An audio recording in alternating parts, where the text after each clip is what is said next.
Hello everyone, very warm welcome to all of you to the first Investment Outlook webinar by Avendus Wealth Management. I'm Arvind Bansal and I look after the product and advisory at Avendus Wealth. The topic of our discussion today is the way forward for equity markets in India in COVID times. And to speak on this topic, we have with us the torch bearer of Indian equity asset management industry, Sameer Arora, and who I know for many years now, and I think he started when SEBI granted the private asset management licenses way in early 90s. He spent almost a decade with Alliance Asset Management as the CIO, then head of emerging markets, and then he started on his own as a head, founded Helios in Singapore, where he manages a long short India equity fund. He won many awards during his times at Alliance as well as in Helios, and he managed a very successful business. And he has been one of the few who have more than 25-year association with Indian equities as a fund manager. Sameer, thanks for joining us at a very short notice. I think many people in India as well as abroad are looking to hear, what is going to happen in these COVID times and how they should invest in equities. And Indian investors who have a limitation of investing largely in India and only, small amounts they can take it out from an LRS perspective. uh, you know they want to hear from you, what they should do for their investment in equities, and whether bottom has reached now or still more to go, and whether it'll be a U shape, V shape, or some other shape recovery. So over to you. Okay, thank you very much. And thank you, everybody. Just to give you a little bit more of my background. So, we manage currently a long short fund and a global fund and also a long only product. So the idea is that therefore we are looking at India from different angles. We are also actually recently about to start a PMS business in India. And so therefore we have many angles from which we look at India. And so I'll give you sort of a combined perspective. So over the last 25 years, we have seen many bad phases of our market, from the 96 to 98 time when we had these prime ministers that many of the younger guys won't know about. We had a US sanctions on India in 98, and then we had the technology correction, and we had Cargill and all these things, and then we had a day when the market fell 17% in 2004. But all those things look nothing now compared to what is happening today in terms of the pace at which the markets are falling and then going up again. And since we look at it nowadays both from a global angle in terms of what the US market particularly is doing and what the Indian market is doing, my initial part will be to about what the US market is doing, because in this round, although over the long period India has done well, and we say when we are selling our India product that the Indian market has beaten Warren Buffett, and this we are talking about just the market, just the index, has beaten Warren Buffett in dollar terms for the last 21 years. But in the last few years, and particularly right now, India is not going to lead any rally or lead any recovery. It's going to be a follower. So just let's look at the US market to decide that what has happened, is that fair, not fair, and what can happen going forward. And then I think India will follow that, plus minus a few days and plus minus a few percentage. So if you look at the US market, the idea, because this changes every week nowadays, if I had done this call about 1.5, 2 weeks ago, we were saying or thinking that the US markets are down about 35% in a very short period of time. That is till about whatever March 23rd when their bottom came.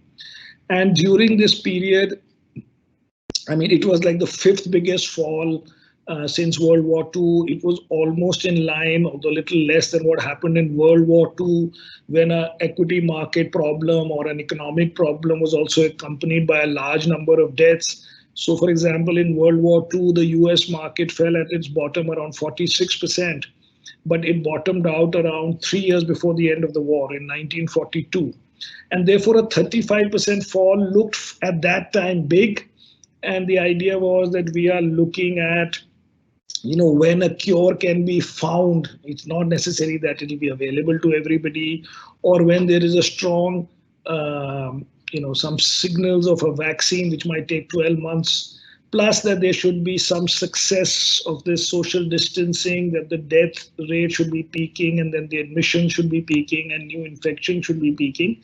And all that, when it happened a few days ago, when Spain and Italy slightly bent their curve, the markets went up rapidly and massively, so that in the last 13 days, the US market is up something like 25%, which itself is one of the fastest rallies ever. But over this period, what I have come to conclude now is that it is easy to say. Let's say that we look at markets and say that, markets discount 6 months into the future. And if the markets have a clear sort of hope and exit that, okay, this is the worst it can be, then the markets can look beyond that. And it is easy to imagine in a big picture sense that this is a flu, that the world is trying to find a solution or a cure. They're also trying to find a vaccine, but let's say first a cure, that they are testing some 70 vaccines and 400, cures in between.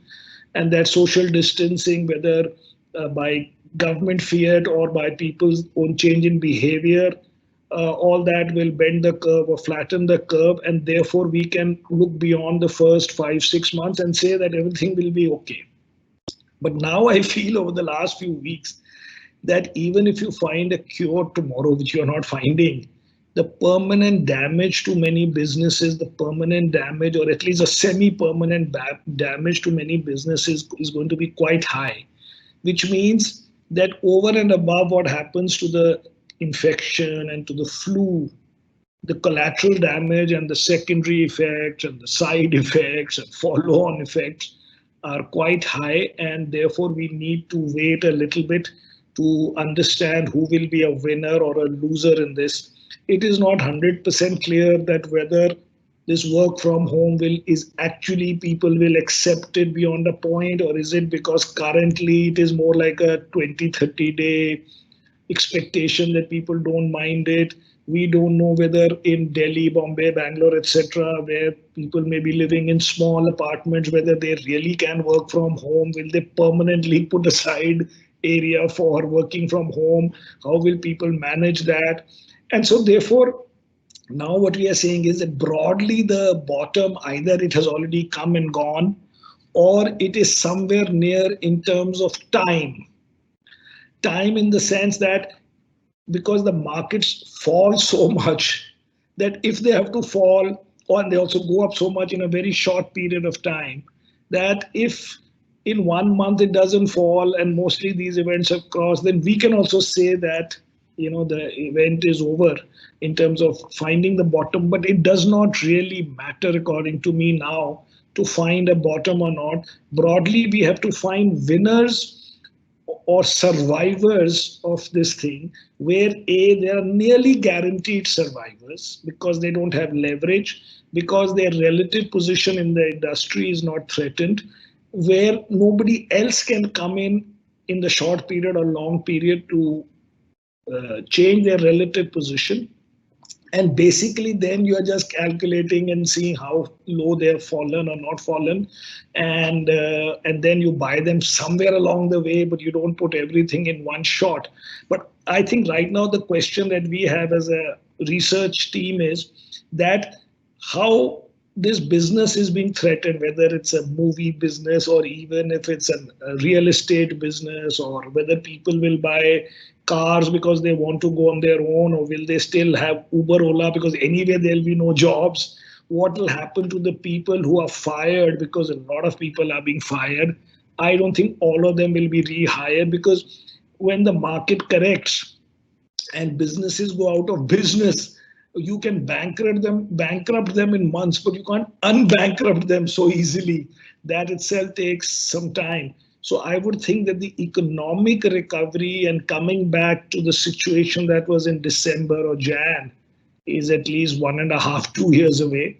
But the markets are mean, markets are forward looking, the markets are being influenced, at least in the world, by large amount of government money or government action, not so much in India. And then you can say that in that market, I will choose the guaranteed survivors and I will have a mix and match of companies that will win market share or which will be the last man standing. And therefore, the markets are a different game. Just to give you some perspective, from 96 to now, when we had our first equity fund in Alliance, just to give you some numbers as to what equity markets can do, and then I'll tell you how we did it, and then we can take questions. But from 96 to now, if I deliberately switch off at Feb 2020 and not March, because it'll be a little worse, the market is up 15 times in rupees. And if we were to take our Alliance fund and then take the Helios fund and convert it only into rupees, then my NAV over this period would be up 220 times. So my point is, we are very much believers in equity.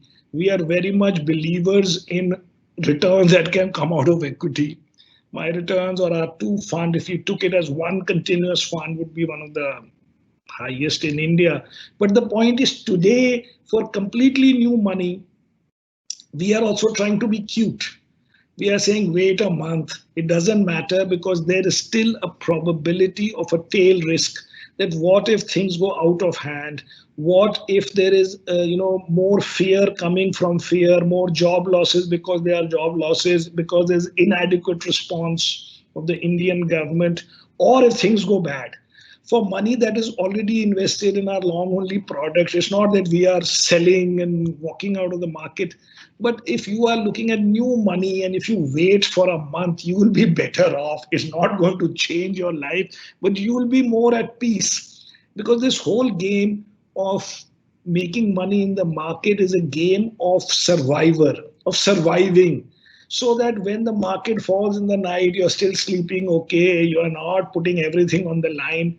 You're not thinking this is one great opportunity that the world has given you, because we will never have that confidence to say this is it. It's a game of continuum. It's a game of continuously sort of being in the market. But very precisely, we are also not putting new money in the market right now. We are going to wait a month. We have enough invested in all our funds. In our long short fund, we are about, our average net over the last 15 years has been around 60%. That means we are about 90% long on average and 30% short. These days, we are around 42% net. We have been in this new range of 40 to 35 to 45% in the last 2 months. We were very grateful that on February 1, the budget of India was very bad. And so we shorted because of the budget, and that helped us when this problem came up, because we would not have planned for this event separately. But what I mean is, today, there is no need to super find a bottom. These things will play themselves out in 30, 40 days. But I feel that the collateral damage or the follow-on effects will surprise us negatively, and therefore it won't make a material difference, if you waited a little. For money that is already in, we have enough evidence from the world that ultimately all these things get, not discounted, but basically get absorbed by the ingenuity of the individuals or the public or the world at large. And that in the long run of 2, 3, 5 years, it might look like a great time. But today, while we are in the middle of it, it doesn't matter. We are waiting. We don't want to put everything on the line, because, as I said, one of my takeaways from my own life is that I have seen so many fund managers, so many strategies, so many ideas come and go. And ultimately, the people who survived have done the best. And because that is how this business is. So maybe now I can, we'll take questions, but about who's winning, which company, whatever, or industries. But before that, let me give you some strategy which is a bit different for us from others, because that also then you can have discussion on that, and maybe that's a better formula than the formula that the world follows, because we feel we have done well with our formula. So what happened is that over the years we have discovered that it is very difficult to find a handful of 10 or 15 good companies and put all your money in them, which seems to be the formula of the the non-mutual fund market, that I will find 10 companies and these 10 companies are great and therefore I will buy 10% in each of them, and I know them so well that I'm super confident because I have been doing this for 25 years. And as I said, if I took my two funds as one fund, the fund itself is up some 200 odd times. And therefore, we've had nearly all of these 100 baggers and even 1,000 bagger. But the point is, we never knew when we were buying it that this is a 50 bagger or a 20 bagger. Or, for example, I own, and this is in the book on HDFC Bank called Bang for the Buck, and more recently a book called HDFC Bank 2.0. My story is there that we own it in our fund from the IPO till today. And so it would be up whatever now, maybe 900%, but 800, 900 times, but in between it was up more than 1,000 times. But it is not that when we bought it, we thought that it is it's going to go up 999 times or it is 999% undervalued. We bought Bajaj Finance in 2011 and it had very bad 2008 and 9 when it was just trying to start its consumer business, and nobody ever thought that this is supposed to go up 50, 70 times. So the way we have been doing it is by saying that a large number of companies do well if you look at them for a 1 to 3 year horizon.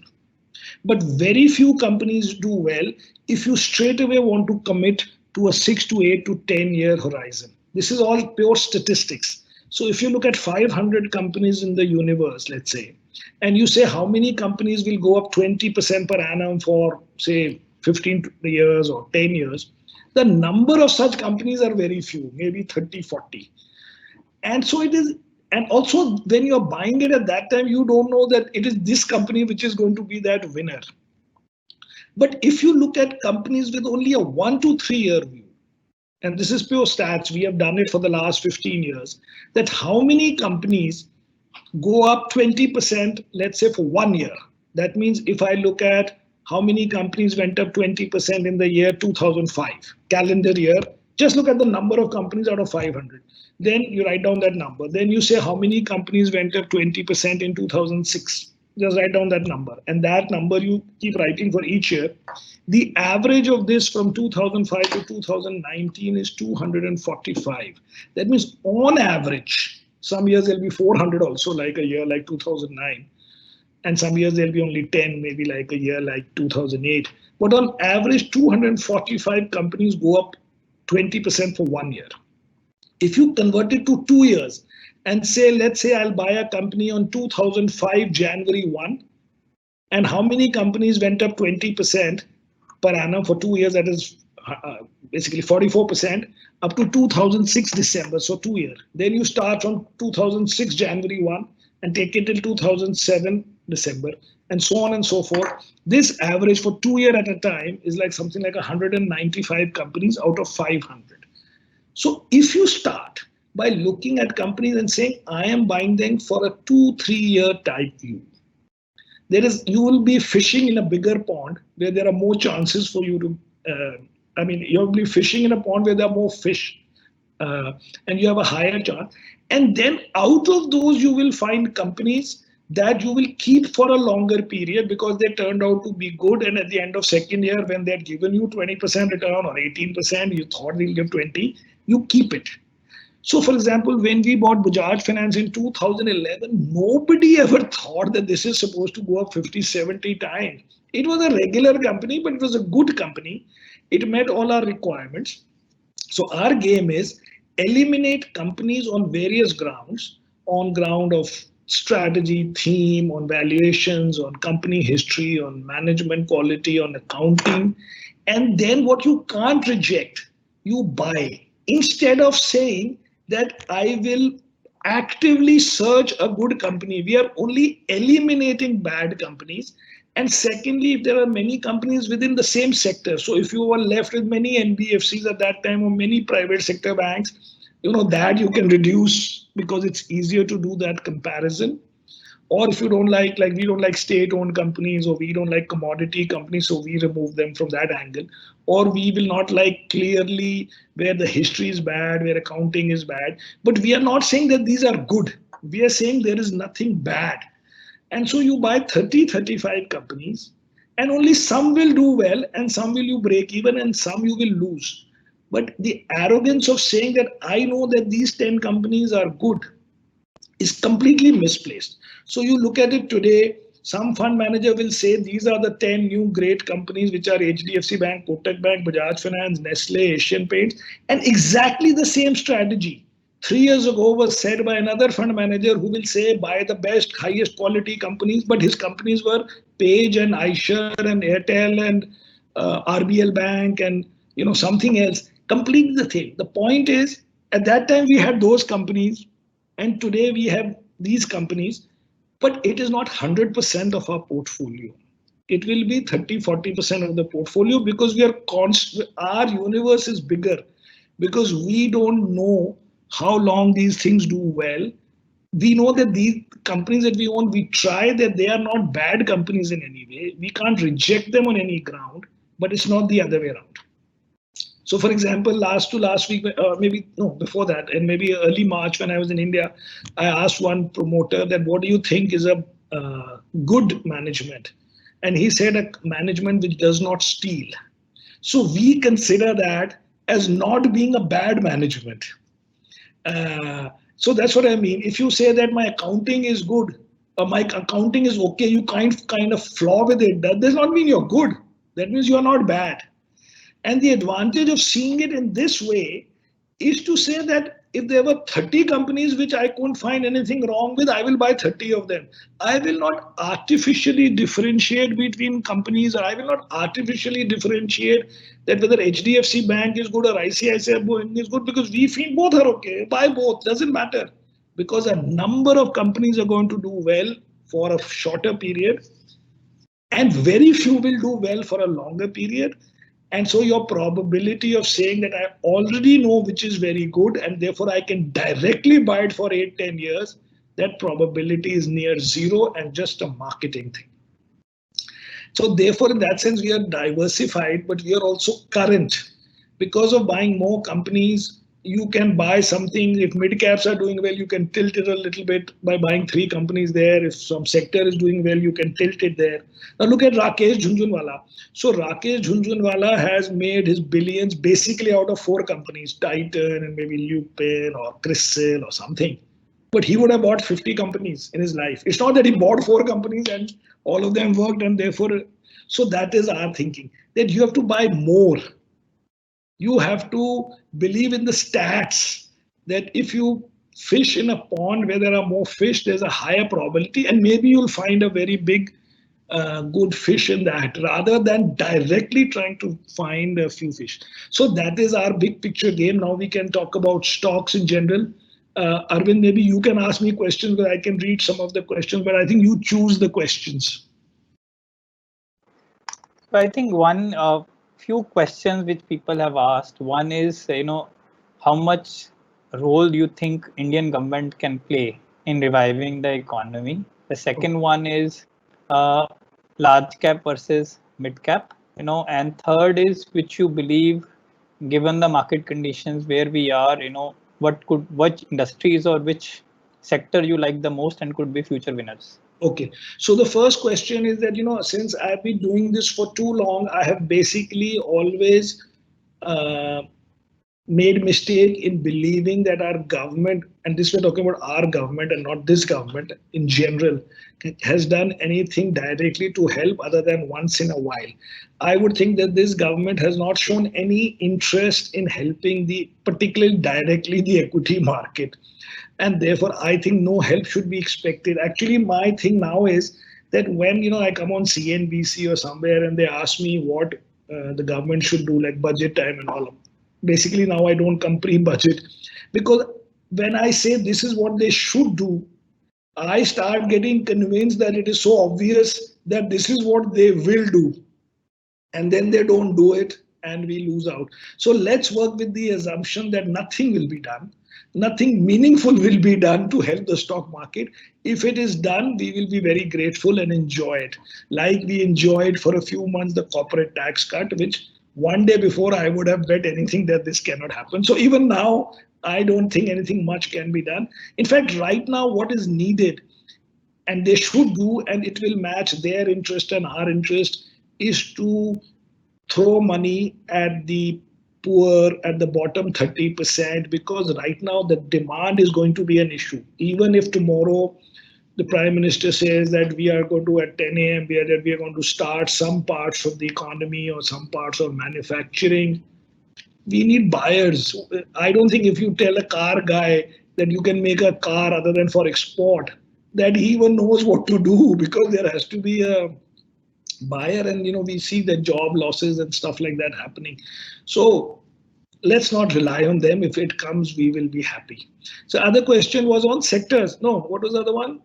Mid cap Large or cap large cap? versus mid Mid cap, yeah. large cap, according to us, is relatively easy right now, that it will be mostly larger caps. Because right now, the problem will be that over the last 3-4 years, everything that happened in this market or in the economy was in favoring the large relative to the mid cap. So, for example, you can say demonetization helped the large caps, because in theory the mid or the small cap or the unorganized guys, in a qualitative we are all like small cap, that they were hurt because maybe they were using funding in black or cash, or their distributor was using that. Then it became GST, which again helped the large versus the small, because it narrowed the difference in taxes.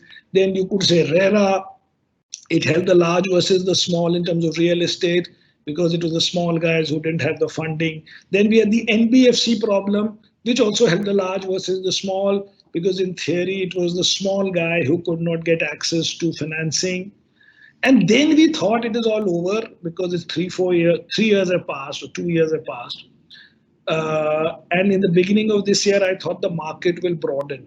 But as I said, now with this, we are all looking for guaranteed survivors. We are looking for guaranteed people who don't have debt, who will have access to financing, and who will remain, who might even become bigger and stronger, because some of the small caps will not be able to survive, because the pledges will be more in the small caps, or even of promoters. So from all angles, we would think again that for the next 1 year, large caps will outperform. Now, of course, there'll be some small cap. Even we have a few which we consider as below $1 billion market cap, maybe 4 5% or 7% of our long side. But broadly speaking, it'll again be large caps. Now, the other one you're saying about sectors.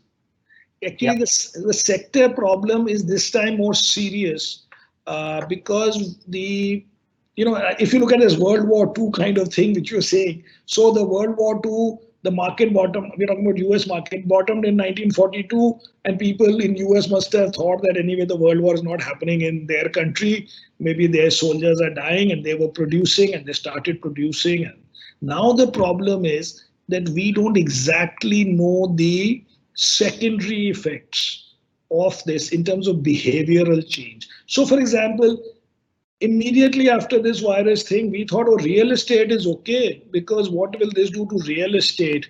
Because the commercial in India was doing well. And well, we were evaluating what we'll do when we become bullish again, or try to put more money. And then over the last 2 weeks, we heard both in US and India that maybe some X% of the tenants won't pay their rent, that 5% of shops will go under, that a large percent or a small percent of these new startups won't have any money to pay rent. And now we have the mall guy fighting, not fighting, but whatever, discussing with the tenants, with the theater owner and all that. So like this, we can say for anything. For auto, you can say that, people will like personal vehicles, and therefore, because they don't want to go in crowd with other, so they will buy cars, and they will not want to use Uber and Ola. But that needs that you have money, that you have a job. And over the last month, we have seen that salaries are being cut, and people are being fired, and this recovery will be slow. So I would say I am not looking at it like that. It is going to be the winner of those sectors, maybe. Now, one sector that people are talking about is pharma. We may buy a stock here or there, but it's not going to change anybody's life. It is a very small sector. And it's not even clear that pharma will be a beneficiary because you have a medical problem. Because if you are going to wash your hands properly and you are going to be saaf sutra, then you will anyway have less other flus and less other infections and less other diseases. And in any case, if you're going to spend all your money on this problem, it does not mean you will take more medicines for more serious other ailments, whether it's heart attack or anything bad that is happening to you. So I don't fully grasp it, because for the last few days the pharma stocks are doing well, as if somebody has anointed them as winners of this new bull run. First of all, that means a new bull run has started, which we don't know. And secondly, that pharma is a winner, because if we look back to the various bear markets like 2008 or 2001, it is not that on the end of that you already knew which sector will do well. That is why our formula has been that you don't do like that. We buy 2-3% per name, totally 30 names. In those 30 names, some 10 names are 40 odd percent, and the balance 20 names are 60%. And you have a larger number of things, and then some of them will do well, because a lot of stocks actually do well if you don't look at them for 10 years straight. And then some of those you will be disappointed because their thesis would have run out, or they would disappoint you, or government would do something, and the rest you will keep. So we don't, that way, we just, some themes we don't like we will not buy commodity stocks, we will not buy state-owned companies, we will not buy Indian companies that have a massive physical business outside India as an independent business, something like Tata Motor. We will never buy because we don't consider them as Indian companies. They are just owned by Indian companies. Because we can relate to what is happening in India. Our team knows India, and we are all 50, 60-year-old guys and doing it for 25 years. And therefore we know that, but what is happening in China and what is happening in terms of that kind of analysis to buy a stock, we would not do. But broadly, there will be some changes. But if you look at the last 3 runs at least that I've had, which is 95 to 99, a bull market, then 2001 end to 2007 end, and then 2008 end to 2019 end, the private sector financials have been there in each of them. JP Morgan has outperformed the market in all the last 3 bull runs, the same period when applied to US. So some of these stocks will not change, and your few here and there will change, I think. But you still haven't said which sectors you like. No, as I said, so we like 3 sectors, big picture, which is financials, consumer, and software/tech. Let's look at the reverse of what is left, and then you will agree with me. Maybe somebody will say, okay, pharma 2%, okay, doesn't matter, buy one stock and get it over with. But if you look at what is left, so one is left is commodities, we don't like. Second that is left is state-owned company type, we don't like. Infrastructure, we mistakenly used to like for some time. Now we will mostly never like, because anything where there is a large government involvement in terms of being a customer or receivables from government, one day when government has money, we will think, but today they have no money. What is left is capital goods. There's nothing to like. If you suddenly feel, which is not going to happen for the next 2 years, that it's good, okay, buy one L&T or someone Cummins and gain like 3%, the story is over. What is left? Basically, once in a while you may like a chemical type company, which we like, and we call it in our others, and we like Airtel. But broadly, these are 1 or 2 companies, because we are trying to buy 30 companies. So 26 of them will be, or 25 of them, and weightage wise, 85, 90% of them will be financials, consumer, and consumer broadly defined, and software/tech. Got it. And if you look at it in the US also, not because US, let's say, is a older market and more developed economy and all that, it's these sectors only. These are sectors of the world. These other sectors that I will buy one company which is making soda ash and some leather and some jute and some sugar and some tea, all these if we eliminate, that is how we outperform. So the formula is as follows. If there are 100 companies in the index, one formula is I will buy 10 good companies and then I will keep them. And my contention is you don't know what is a good company. It is like finding a boy for the marriage of your daughter, and you can say he's a good boy, you don't know. But if you define it as saying he's a bad boy, and I will not, so he drinks a lot, he's a gambler, like that Sholay movie, he does whatever, he doesn't respect. You have one bad factor and you can eliminate. So it's easy to eliminate what is bad, but there is no end to knowing what is good. So you remove on any random factor, like we have these 7 8 factors: industry, theme, history, management, if we know, accounting, and any trigger and stuff like that, and valuation. Remove, you will still be left with a large number of companies. Then you are left with companies within the same concept. So you might be left with 5 6 private banks, or 4 NBFCs, or 3 pharma companies. And then you either buy all of them if they are so different, or you choose, and then you pray, because you will not know. When we bought Aisher in 2009, and we sold it in 2016. It went up 50 times. But in 2009, what we bought it for was not the reason why it went up 50 times. In 2009, they had tied up with Volvo, and the idea was that they will be exporting some engines to Volvo, and then they will do these trucks in India. Nothing has happened. Maybe 1% of what we thought in 2009 has happened. But their motorcycle, which nobody was talking about in 2009, which they had for a long time, suddenly became a cult hit and a premium thing. Same thing in 2011, we bought Bajaj Finance 2% because we said it's not bad on any account. It's a good management, good otherwise history. They're in a good business. They're trying to expand to some new forms of financing. Do you think anybody thought that this company, which is basically a corporate manufacturing company, is like a subsidiary kind, is suddenly going to be the biggest finance company? I used to own Z in 98, and it went up 100 times from 97 December to 2000 March. And at that time, I still have that interview here in some Business Today magazine of that time. It was our number 1 holding or number 2 holding in Alliance. And the price was 100 rupees. And the guy said, what should be the price target? I said, 200. So I thought, let me blow up my stock and, give him some inflated number. The stock went up 100 times.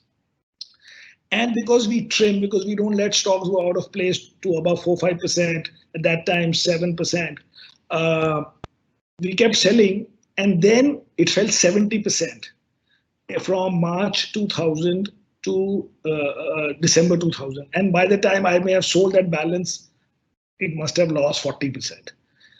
So the point is, when you're buying, you don't know. When you're selling, you don't know. You are just broadly keeping it that I am not, for various times, not buying actively bad, but I am not trying to find what is good. To beat an index of 100, you can buy the best 10, or you can leave out the worst 10. You will beat the index. And we know that beating the index is a great thing, because nobody beats the index consistently.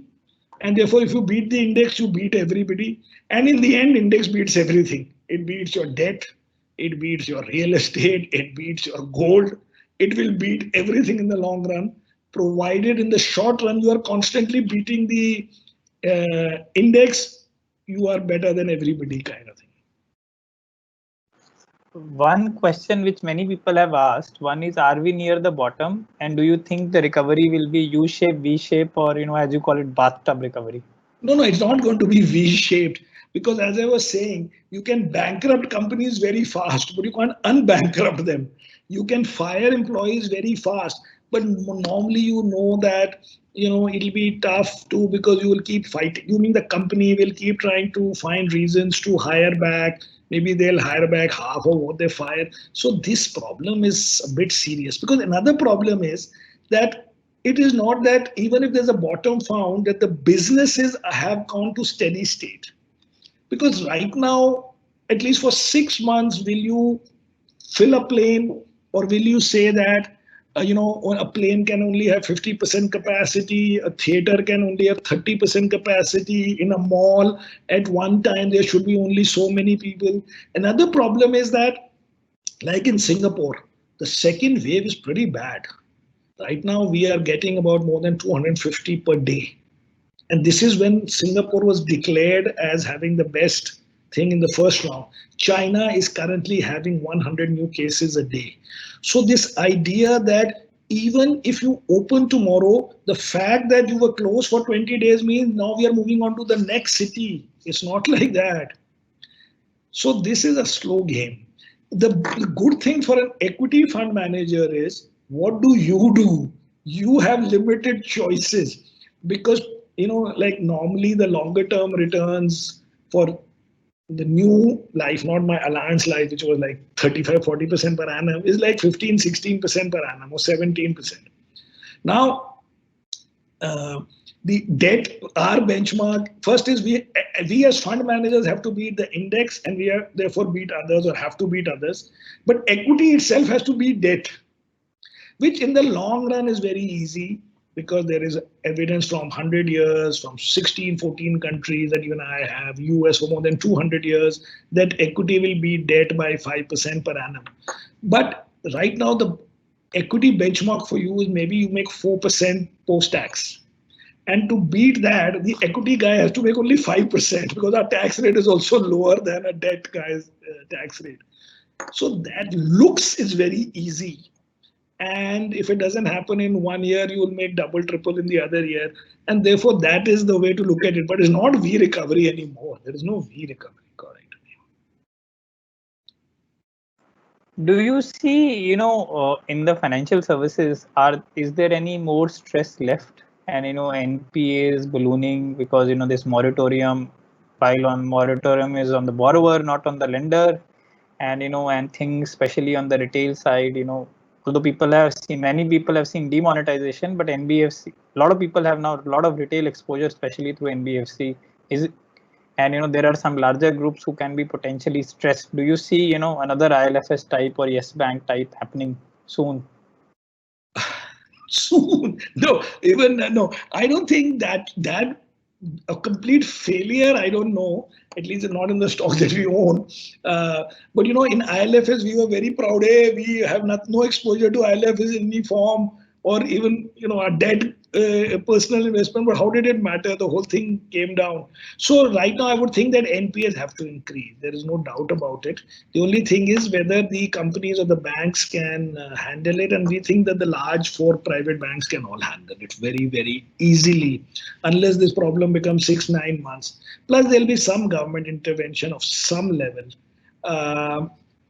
And also the individuals, unless they really want to write off their life, will not easily going to default if they have a job and they can pay, because it does matter to the rest of their credit history and financial life. But in general, yeah, it'll be tough. But that's what I'm saying. If you look at 2008 onwards, or you look at 2000 onwards, it's the same 3-4 companies, because there are some benefits also to them, which is you can already see the big increase in deposit for these survivor strong banks, and therefore they will also benefit from being the last man standing, and the system is not going to let everybody blow up, and neither is there any logic for that.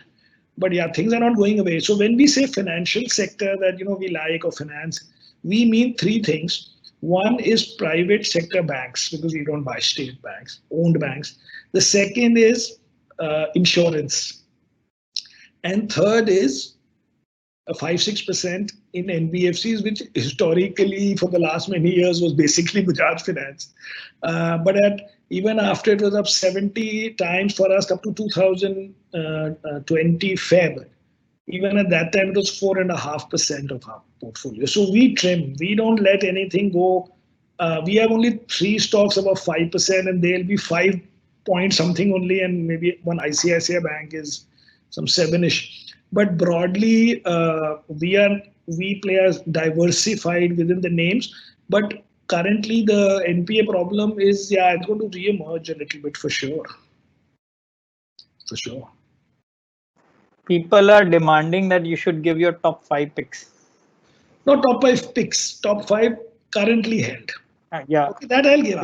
I gave today morning a little bit on CNBC also. But before that, the point that we have is that in the financial sector, for these good banks, let's say on average, the stock is down 45-50%. Let's make it 50%.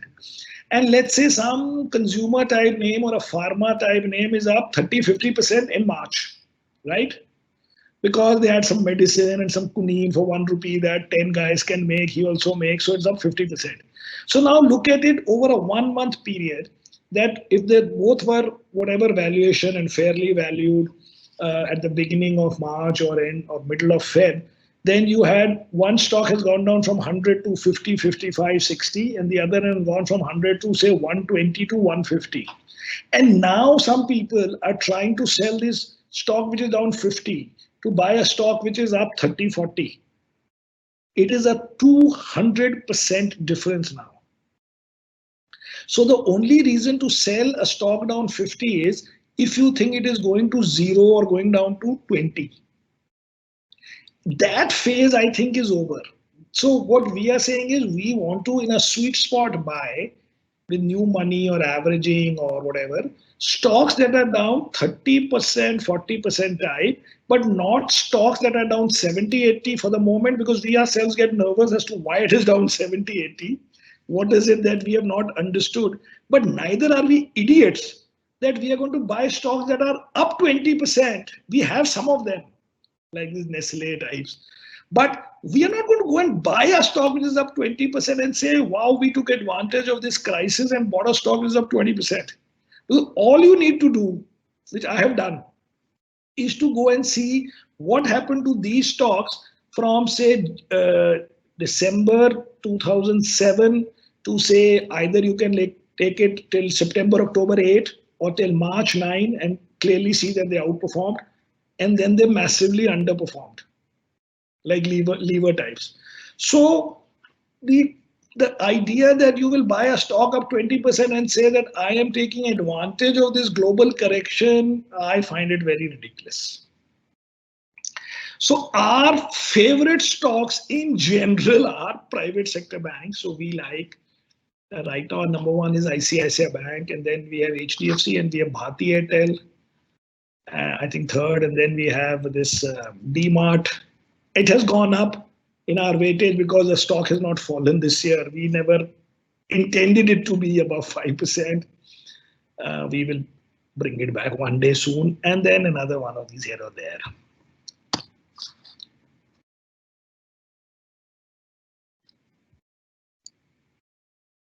Yes, sir.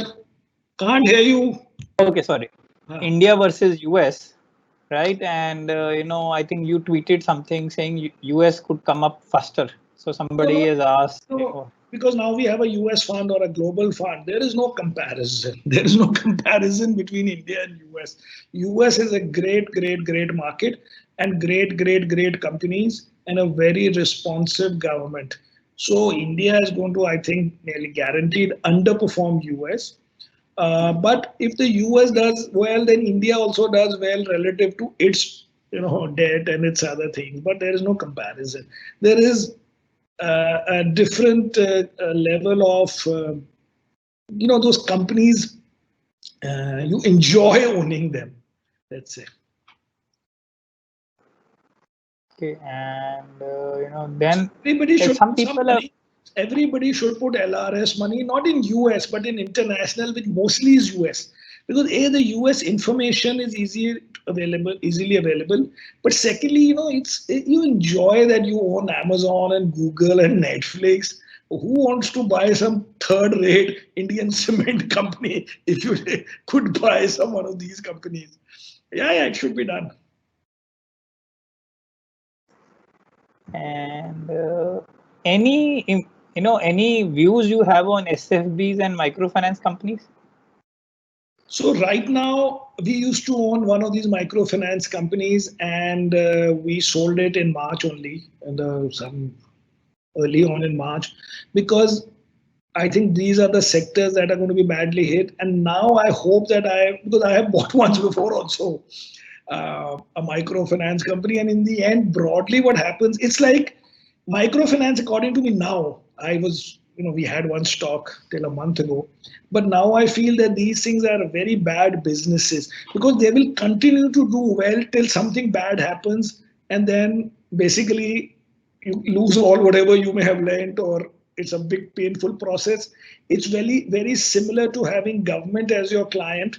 So for a number of years, the road company will do well, and by mistake, if government gives him his money on time, he gets so excited that he will now bid for 2 roads. And then when the 2 roads he has bid, and by mistake, if government gives that money, he will buy 10, he'll bid for 10 roads, and then he'll go under, because then his money will be stuck.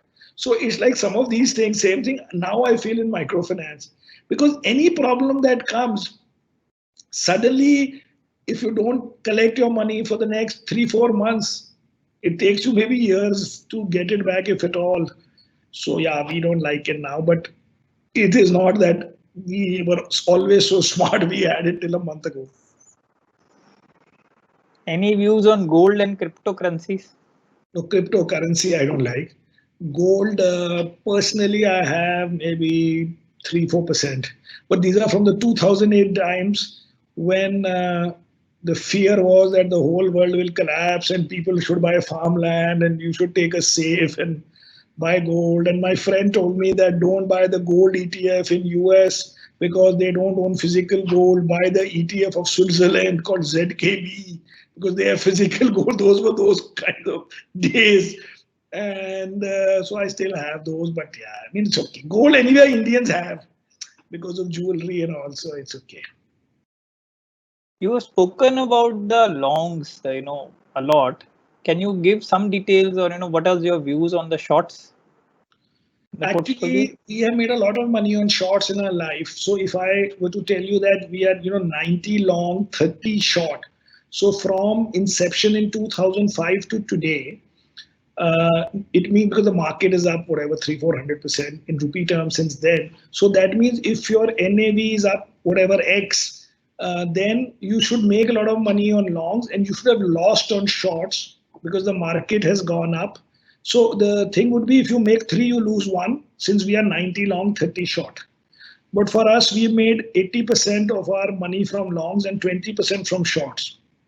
Because normally you would lose when the markets are up. The reason for that is that in the last 5-6 years, or maybe even longer, we basically had 2 markets. You had the markets where you could short any infra company, any leveraged company, some of these group companies, some NBFC company, and basically those were independent of what is happening to the rest of the market. So it was very easy. You can short some capital good, blah, blah, blah. So we always had. So our formula is that we will short around 15 to 20 stocks, but only 2% per name. And therefore, with that 30, it's the same on the long side where we have 30-35 stocks. On the short side, we'll have 20 names. We want our performance to be robust, in the sense it is not driven by the fact that I bought one iShares or one Kotak, which made 100 times, or one HDFC Bank. Even HDFC Bank today will be less than 7% of our fund, but I own it continuously from 95. And now it's up whatever 800-900 times. But so the point is, same thing on the shorts. No one short should blow you up, but otherwise the real fun is actually in shorts. But in India, we are not, in a new PMS that we are about to start, we are not doing shorting because of the tax. Because when we are doing it from offshore, we pay basically no tax. And in India, if you have to pay 35-40% for every trade, and then that is too much of a cost to give for shorting. So I would say to the Indian individuals also, instead of shorting, reduce the long. It's easier. But to pay a 35% on every this thing is a bit too much of a cost. Because of that, we could have blindly copied our long short fund in India, but we are only copying the long side. What is your view on Indian rupee? Indian rupee, broadly, we say to everybody that you please take a 4% per annum kind of cost of depreciation and move on in life. Because even when we were trying in the early days of our life that we should hedge, the cost of hedging was more than the final depreciation. And also, of course, this year it's already depreciated 7%. But broadly speaking, when it depreciates for 6, 7, 8%, actually this year it has done well relative to other emerging market currencies. Like you see Brazil and Russia now. But still 7 is very painful. Uh, but broadly we say to the foreign investor that you please don't bother us. You are comparing us with anyway in a dollar index, and all our competitors, whether it's public market mutual fund, PE fund, nobody hedges. We also don't hedge. Compare us with everybody, of course, on dollar basis only, but we can't do much about it because the cost of hedging it is like 5, 6, 7%, and we don't have any edge on that. Can you throw some light on the consumer companies you like and the tech companies you like, and your views on IT outsourcing given the automation? No, so automation thing was already solved because Indians had done well. I mean, Indians were doing well till 2 months ago. And see, my thing is that if you look at what has happened, and if some company is losing a quarter worth of earnings or growth, so let's say generally of the market, whatever be the P she, let's say it's 100 rupee and the P is 20 for something. And so therefore the earnings for that 1 year is 5 rupees. Now, let us say because you can't travel abroad, your sales guy can't go, maybe you can't do everything work from home. So this 5 rupee was supposed to grow 20%, so it was supposed to become 6 rupees.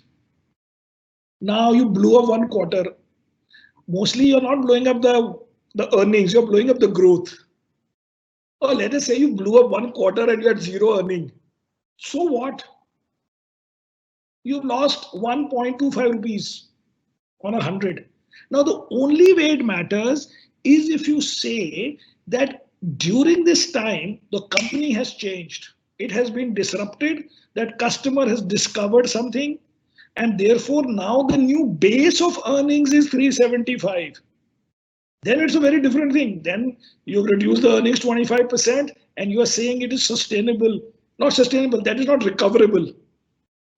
Here we are saying that in this IT type business, okay, you couldn't go to US or the US guy couldn't meet you, but neither is he meeting anybody else. But still there may be some change, not in IT, but in pharma, where they may say that we don't like that our critical medicines are made outside. Actually, that Peter Navarro, whatever his name is, already came on TV and said that no way this will be allowed again, that our critical medicines are made outside. He said after this crisis is over, we are going to insist that for whatever they define as critical medicine, that they'll be made in US. So some of that may change for various things. But broadly, we don't feel that TCS or Infosys and all, and some of them we don't own, are going to massively, relatively change their position relative to their whoever is their competitor. And therefore, these things will come back.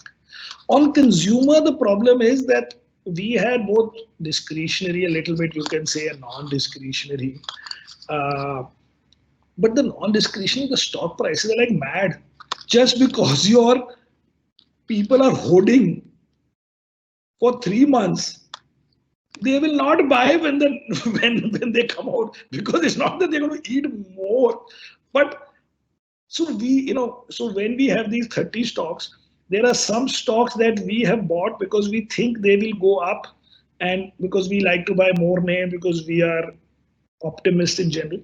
But there are some of these smaller names, I mean 2% names, which are because we had them for long, we were selling them, but we are not taking them to zero because our market is so excited with them.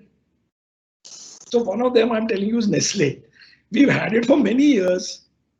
We reduced it, it goes up.